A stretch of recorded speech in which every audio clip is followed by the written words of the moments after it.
जय हिंद दोस्तों, आज के हमारे इस लेक्चर में आप सभी का स्वागत है। फ्रेंड्स, लूसेंट का जो इम्पोर्टेंट चैप्टर सिंधु सभ्यता के बारे में हम आज इसमें देखेंगे। और अगर आपको सिंधु सभ्यता से संबंधित किसी भी प्रकार के एमसीक्यू करने हैं तो आप हमारी जो सीरीज़ स्टार्ट करी है हमने 3000 एमसीक्यू की, उनको ज़रूर देखें, क्योंकि उसमें आपको देखने को मिलेगा, आपको प्रैक्टिस करने को मिलेगा कि किस प्रकार से क्वेश्चन आते हैं, कौन कौन से एग्ज़ाम में किस प्रकार के क्वेश्चन पूछे गए हैं। हमने उसमें मेंशन भी किया है कि कौन सा क्वेश्चन किस एग्ज़ाम में आया है। विगत वर्षों में पूछे वाले एग्ज़ाम में क्वेश्चन हमने उसमें इंक्लूड किए हैं और आने वाले समय में भी वो हमारे लिए बहुत महत्वपूर्ण होंगे। और फ्रेंड्स, हमने जितने भी क्वेश्चन उसमें लिए हैं वो सारे के सारे इम्पॉर्टेंट क्वेश्चन है 101%। तो आप उनको ज़रूर देखना, हो सके तो उनकी लिस्ट बनाना, उनको नोट डाउन करना। अगर आप रेलवे, बैंक, एनटीपीसी, एसएससी किसी भी प्रकार के कंपटीशन एग्ज़ाम की तैयारी कर रहे हैं तो हमारे चारों सेशन, मेरे जितने भी सेशन हैं सारे के सारे सेशन आपके लिए बहुत इंपॉर्टेंट होंगे, क्योंकि मैं कम समय में आपके लिए ज़्यादा से ज़्यादा कंटेंट लेकर आती हूँ जो हर एग्ज़ाम के स्टूडेंट के लिए इम्पॉर्टेंट होते हैं। ओके फ्रेंड, हम स्टार्ट करते हैं। सिंधु सभ्यता फ्रेंड, सिंधु सभ्यता रेडियो कार्बन C14 जैसी नवीन विश्लेषण पद्धति के द्वारा सिंधु सभ्यता की सर्वमान्य तिथि 2400 ईसा पूर्व से 1700 ईसा पूर्व मानी गई है। कब से कब तक फ्रेंड? 2400 ईसा पूर्व से 1700 ईसा पूर्व तक मानी गई है सिंधु सभ्यता। फ्रेंड, सिंधु सभ्यता कब से कब तक मानी गई है? 2400 ईसा पूर्व से 1700 ईसा पूर्व। और ये हमारी किस पद्धति से किया गया है? ये रेडियो कार्बन C14 पद्धति से किया गया है पता। इसका विस्तार त्रिभुजाकार है। कैसा है फ्रेंड? त्रिभुजाकार है, जो कि द गजेटियर ऑफ इंडिया में इसके बारे में बताया गया। त्रिभुजाकार, इसका जो विस्तार है वो त्रिभुजाकार है। सिंधु सभ्यता की खोज 1921 में, फ्रेंड याद रखना, 1921 में राय बहादुर दयाराम साहनी द्वारा की गई थी। सिंधु सभ्यता की खोज, फ्रेंड याद, आप ध्यान से सुनना, उत्खनन नहीं बोला गया है यहाँ पे, खोज बोला गया है। खोज किसने की? सबसे पहले खोज किसने की? राय बहादुर दयाराम साहनी जी ने की थी। ठीक है फ्रेंड, नेक्स्ट हमारा फैक्ट ये आता है कि सिंधु सभ्यता को आद्य ऐतिहासिक अथवा कांस्य युग में रखा जा सकता है। इस सभ्यता के मुख्य निवासी द्रविड़ एवं भूमध्य सागरीय थे। ठीक है, यहाँ से हमको देखिए फ्रेंड तीन फैक्ट जानने को मिले। पहला क्या फैक्ट है कि ये आद्य ऐतिहासिक युग में इसको रखा गया है। कांस्य, जिसे कांस्य युग भी कहा जाता है, जिसे ब्रोंज एज भी कहा जाता है। अब फ्रेंड देखिए, आद्य ऐतिहासिक काल क्या होता है हम जानते हैं। हमने इसके पहला वाला जो सेशन था जिसमें हमने प्राग ऐतिहासिक काल के बारे में पढ़ा था। प्राग ऐतिहासिक काल से हमको ये जानने को मिला कि जिसका लिखित विवरण मिलता है हम उसको इतिहास कहते हैं, और जिसका लिखित विवरण नहीं है उसको हम प्राग ऐतिहासिक काल कहते हैं। और ऐसा काल जिसको लिखा गया है लेकिन हम नहीं पढ़ पाए हैं, हम समझ नहीं पाए हैं, हमारे पुरातत्वविदों ने उसको उल्लेखित नहीं कर पाए हैं, तो वो जो काल होता है वो आद्य ऐतिहासिक काल होता है। कौन सा काल होता है फ्रेंड? आद्य ऐतिहासिक काल होता है, जिसे ब्रॉन्ज युग भी कहा जाता है। इस सभ्यता के मुख्य निवासी, फ्रेंड नेक्स्ट हमारा जो फैक्ट है कि इस सभ्यता के जो मुख्य निवासी हैं वो द्रविड़ एवं भूमध्य सागरीय थे। कौन थे? द्रविड़ थे। और भूमध्य सागरीय यानी कि भूमि के मध्य सागरीय के बीच में रहने वाले लोग को द्रविड़ कहा जाता है। नेक्स्ट हमारा जो फैक्ट आता है कि सर जॉन मार्शल, कौन फ्रेंड? सर जॉन मार्शल ने 1924 ईस्वी में सिंधु घाटी सभ्यता नामक एक उन्नत नगरीय सभ्यता पाए जाने की विधिवत घोषणा की। इसकी घोषणा कब हुई फ्रेंड? 1924 ईस्वी में हुई। किसने करी? सर जॉन मार्शल ने। किसने? सर जॉन मार्शल ने की। अब सर जॉन मार्शल कौन है? देखिए, भारतीय पुरातत्व सर्वेक्षण विभाग के तत्कालीन महानिदेशक।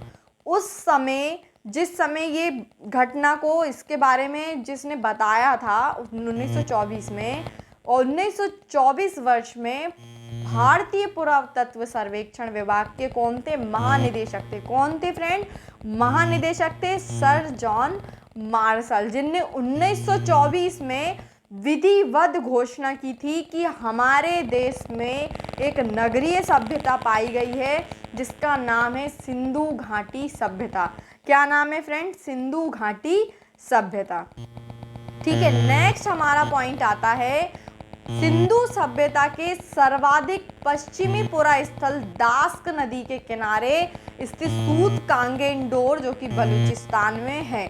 ठीक है, अब फ्रेंड इसको समझने की कोशिश करना कि जो पश्चिमी दिशा है, पश्चिमी साइड पुरा स्थल जो मिला है दास्क नदी के किनारे, उसका नाम है सूत कांगेंडोर। ये हम उसके बारे में बात कर रहे हैं कि सिंधु घाटी की सभ्यता कहाँ कहाँ तक फैली हुई थी।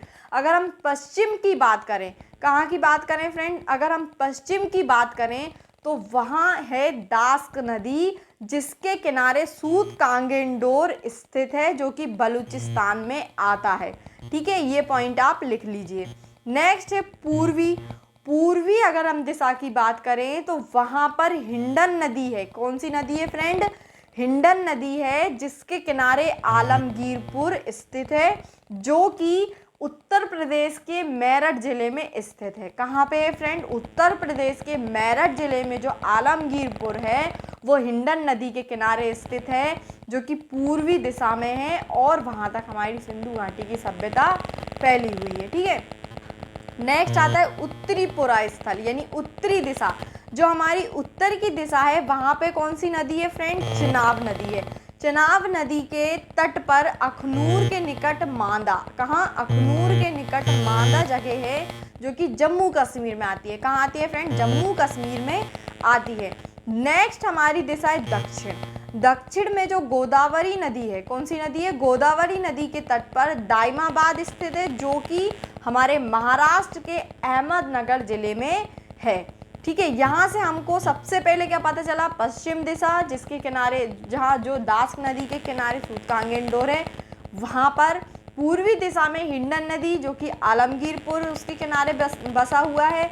उत्तरी दिशा में हमारे चिनाब नदी के तट पर मादा स्थित है, मांदा जो कि जम्मू कश्मीर में आता है। दक्षिण दिशा में गोदावरी नदी है, उसके तट पर दाइमाबाद स्थित है। चारों दिशा हमको पता चल गई, पश्चिम, उत्तर, दक्षिण, पूर्व। ठीक है, तो पश्चिम में सूत कांगेंडोर है फ्रेंड। क्या है? सूत कांगेंडोर है। पूर्वी में आलमगीरपुर है।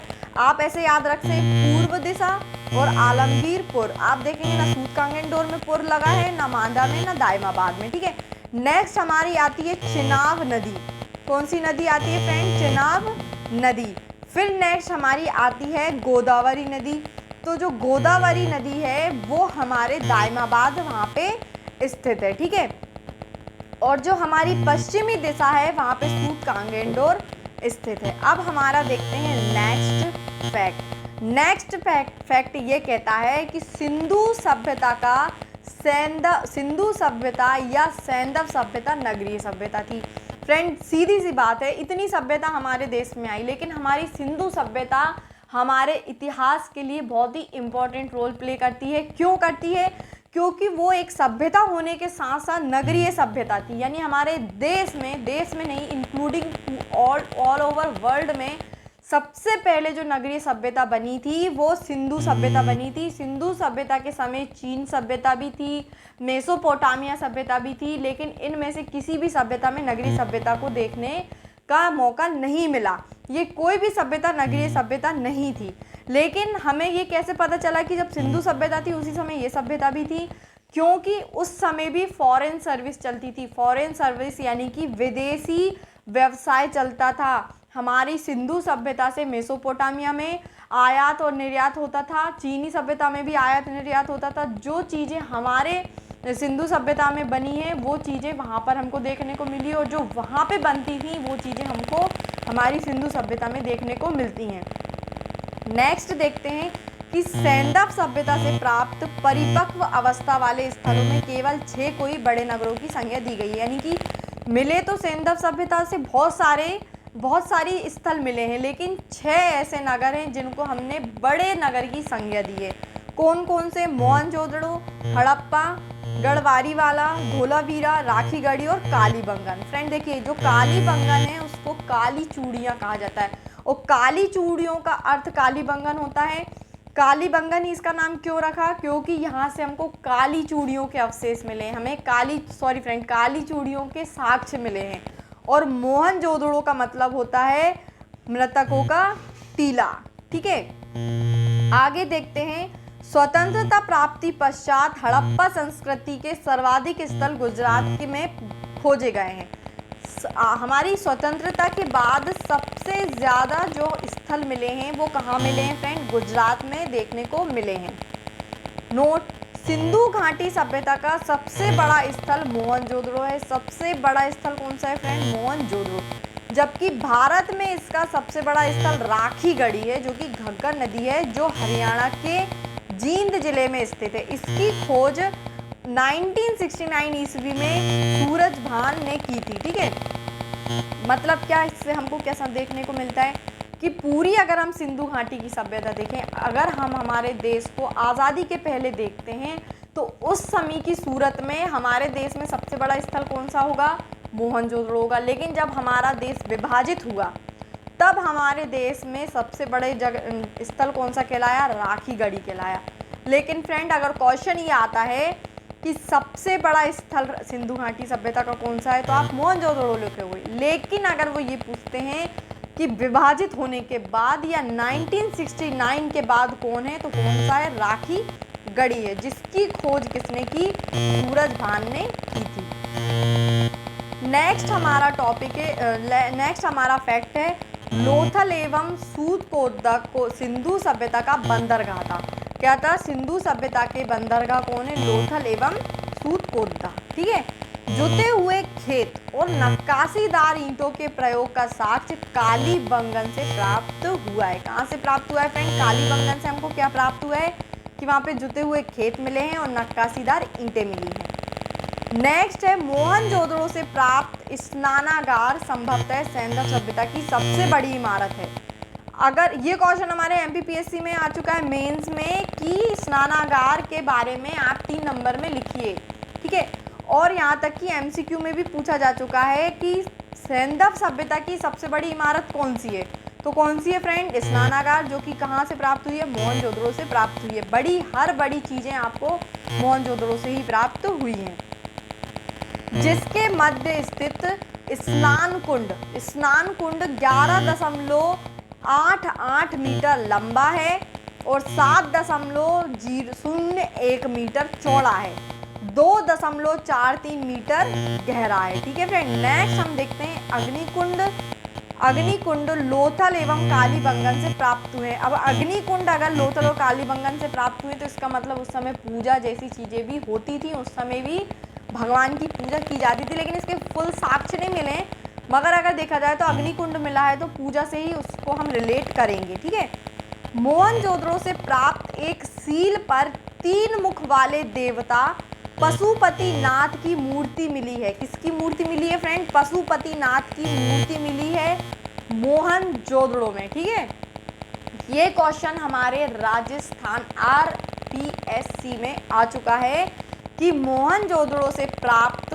जो 3 मुख वाले देवता की मूर्ति है उसके आसपास कौन कौन से जानवर देखने को मिले, ये क्वेश्चन आया था। तो कौन कौन से? हाथी, गेंडा, चीता, भैंसा।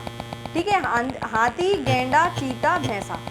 एक क्वेश्चन ये आया था कि पशुपतिनाथ के चारों तरफ इनमें से कौन सा जानवर नहीं बैठा था? तो कौन सा नहीं बैठा था? उसमें शेर दिया था, हाथी, गेंडा, चीता दिया था, तो क्या था? शेर नहीं था। उस समय की सभ्यता शेर से परिचित नहीं थी। ठीक है फ्रेंड, तो ये आपको समझ में आया कि एक सील पर 3 मुख वाले देवता बैठे थे जिनको हम पशुपतिनाथ कहते हैं, और उनके चारों तरफ हाथी, गेंडा, चीता, भैंसा बैठे थे। ठीक है, मोहनजोदड़ो से ही नर्तकी की एक कांसे की मूर्ति मिली है। किसकी मूर्ति मिली है? कांसे की मूर्ति, नर्तकी की, जिसे हम नटराज भी कह सकते हैं।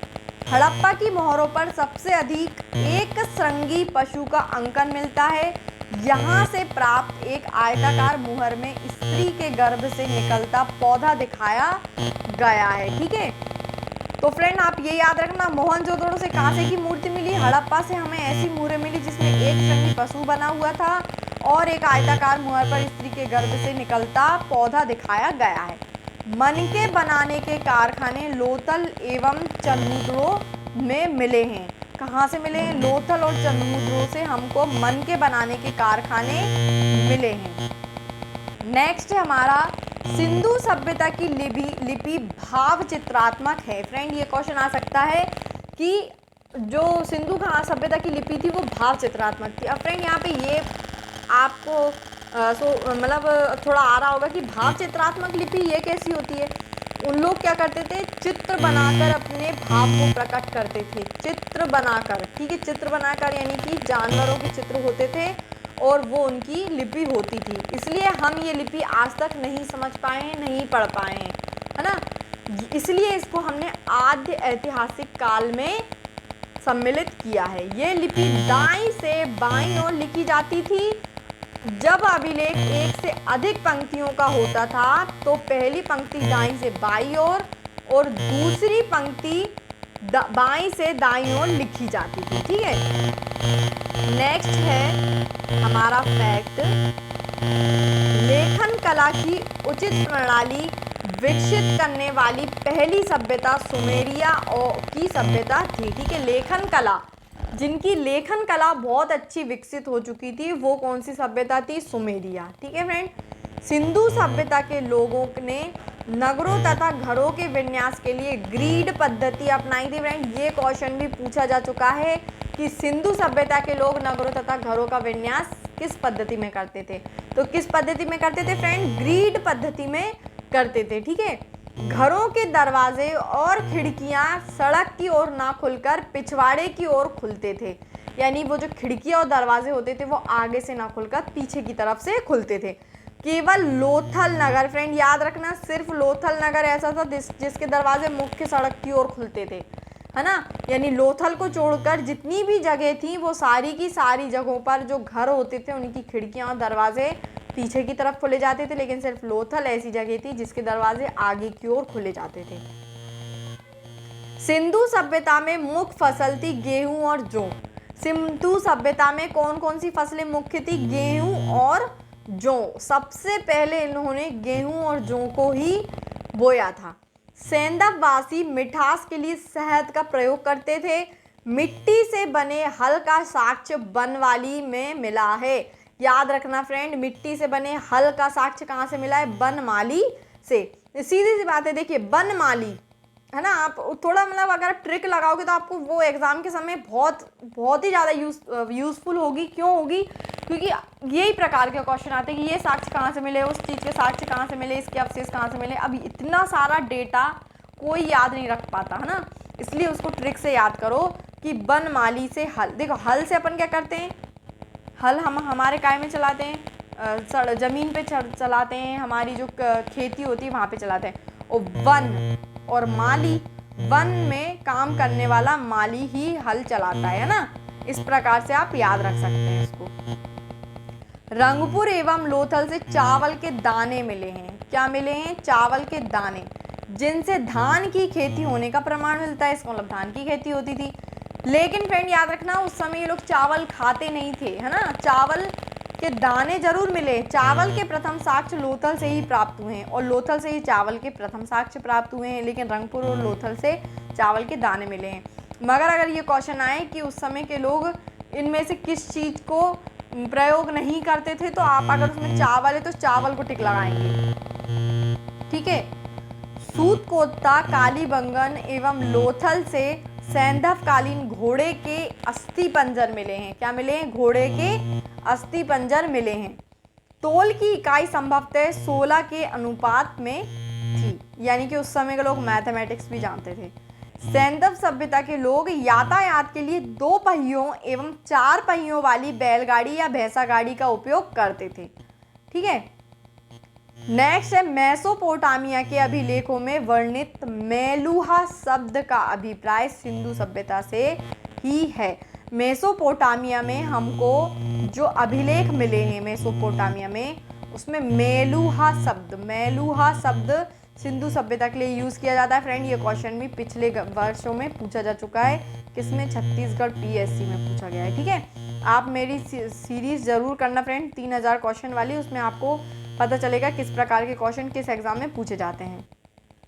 संभवतः हड़प्पा संस्कृति का शासन वणिक वर्ग के हाथों में था। किस वर्ग के हाथों में था? वणिक वर्ग के हाथों में था। पिग्गट ने, पिग्गट कौन है भैया? पिग्गट है हमारे इतिहासकार, ठीक है, ने हड़प्पा एवं मोहनजोदड़ो को एक विस्तृत साम्राज्य की जुड़वा राजधानियां बताई हैं, यानी कि जो दोनों समान रूप से कैसी हैं, विस्तृत हैं, इस साम्राज्य को जुड़वा राजधानी कहा गया है। ठीक है, ये क्वेश्चन पिछले वर्ष आ चुका है कि हड़प्पा और मोहनजोदड़ो को जुड़वा राजधानी किसने कहा, किसका कथन है ये? तो किसका कथन है फ्रेंड? पिग्गट का, है ना। सिंधु सभ्यता के लोग धरती को उर्वरता की देवी मानकर उसकी पूजा किया करते थे। उर्वरता की देवी मानते थे किसको? धरती को, धरती माता को। वृक्ष पूजा एवं शिव पूजा के प्रचलन के साक्ष्य भी सिंधु सभ्यता से मिलते हैं।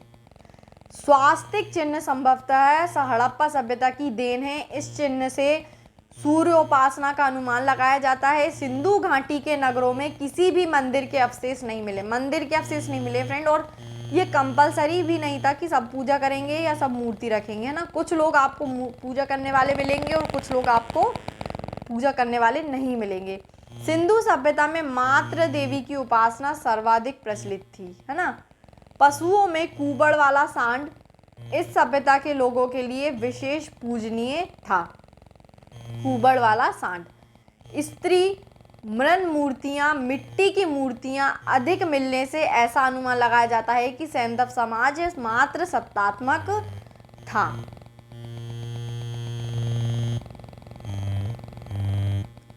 ओके फ्रेंड, नेक्स्ट है हमारा,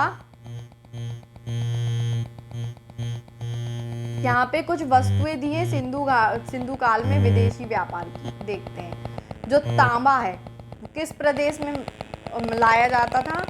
खेतड़ी, बलूचिस्तान, ओमान। चांदी आयातित, ये आयात किया जाता था अफगानिस्तान, ईरान से। सोना Karnataka, Afghani, Iran. Tin Afghanistan, Iran. गोमेद सौराष्ट्र, लाजवर्त मेसोपोटामिया, सीसा और ईरान से। ठीक है, अब नेक्स्ट हम हमारे फैक्ट्स पे आ जाते हैं। जो सैंधव वासी थे वो सूती एवं ऊनी वस्त्रों का प्रयोग करते थे। किस किस वस्त्रों का? सूती एवं ऊनी वस्त्रों का प्रयोग करते थे। मनोरंजन के लिए सैंधववासी मछली पकड़ना, शिकार करना, पशु पक्षियों को आपस में लड़ाना, चौपड़ और पासा खेलना आदि साधनों का प्रयोग करते थे। सिंधु सभ्यता के लोग काले रंग से डिजाइन किए हुए लाल मिट्टी के बर्तन बनाते थे, जो लाल मिट्टी के होते थे लेकिन काले कलर का उसमें पेंट करते थे। सिंधु घाटी के लोग तलवार से परिचित नहीं थे। ठीक है, कालीबंगन एकमात्र हड़प्पाकालीन स्थल था जिसका निचला शहर भी किले से घिरा हुआ था। कालीबंगन का अर्थ है काली चूड़ियां, जहां से पूर्व हड़प्पा स्तरों के खेत जोते जाने के और अग्नि पूजा की प्रथा के प्रमाण मिले हैं। पर्दा प्रथा एवं वैश्यावृत्ति सैंधव सभ्यता में प्रचलित थी। शवों को जलाने एवं गाड़ने यानी दोनों प्रथाएं प्रचलित थी। हड़प्पा में शवों को दफनाने जबकि मोहनजोदड़ो में जलाने की प्रथा विद्यमान थी। याद रखना फ्रेंड कि हड़प्पा में दफनाने की और मोहनजोदड़ो में जलाने की। ठीक है, लोथल एवं कालीबंगा में युग्म समाधियां मिली हैं। सैंधव सभ्यता के विनाश का संभवतः सबसे प्रभावी कारण बाढ़ था। आग में पकी हुई मिट्टी को टेराकोटा कहा जाता है। फ्रेंड ये क्वेश्चन पूछा जा चुका है कि टेराकोटा का अर्थ क्या होता है? तो क्या होता है? आग में पकी हुई मिट्टी। अब फ्रेंड ये देखते हैं कि किसने किस जगह की खोज की, कब की, कहाँ, किस नदी के किनारे है वो, ये सारी चीजें हम देखेंगे। ठीक है, सैंधव सभ्यता के प्रमुख स्थल देखेंगे, इसकी नदी देखेंगे, उत्खननकर्ता देखेंगे एवं वर्तमान स्थिति देखेंगे। ठीक है, प्रमुख स्थल हड़प्पा कहाँ पे फ्रेंड? ये रावी नदी के किनारे है ना, रावी नदी के किनारे हड़प्पा। स्थिति पाकिस्तान के पंजाब प्रांत का साहिवाल जिला। उत्खननकर्ता कौन है इसके? दयाराम साहनी जी। 1921 माधव स्वरूप वत्स जी हैं और व्हीलर जी हैं। ठीक है। मोहनजोदड़ो सिंधु नदी के किनारे पाकिस्तान के सिंध प्रांत का लरकाना जिला। राखाल दास बनर्जी जी इसके कौन है? उत्खनन करता है, मैके हैं और व्हीलर हैं। नेक्स्ट है चनूदड़ो भी सिंधु नदी के किनारे है, सिंध प्रांत पाकिस्तान नवाब शाह जिला में है और इसके उत्खननकर्ता मैके जी हैं और एनजी मजूमदार जी हैं। कालीबंगन घग्गर नदी के किनारे राजस्थान का हनुमानगढ़ जिला है। अमला नंद घोष जी और बीवी लाल एवं बी के थापर जी इसके उत्खनन करता है। कोटदी जी सिंधु नदी के किनारे है, सिंध प्रांत का खेरपुर स्थान है, फजल अहमद जी ने इसकी उत्खनन किया है। रंगपुर जो कि मादर नदी के किनारे है और गुजरात का काठियावाड़ जिला इसकी स्थिति है, रंगनाथ राव जी ने इसका उत्खनन किया है। रोपड़ सतलज नदी के किनारे है, पंजाब का रोपड़ जिला, यज्ञदत्त शर्मा इसके उत्खनन करता है।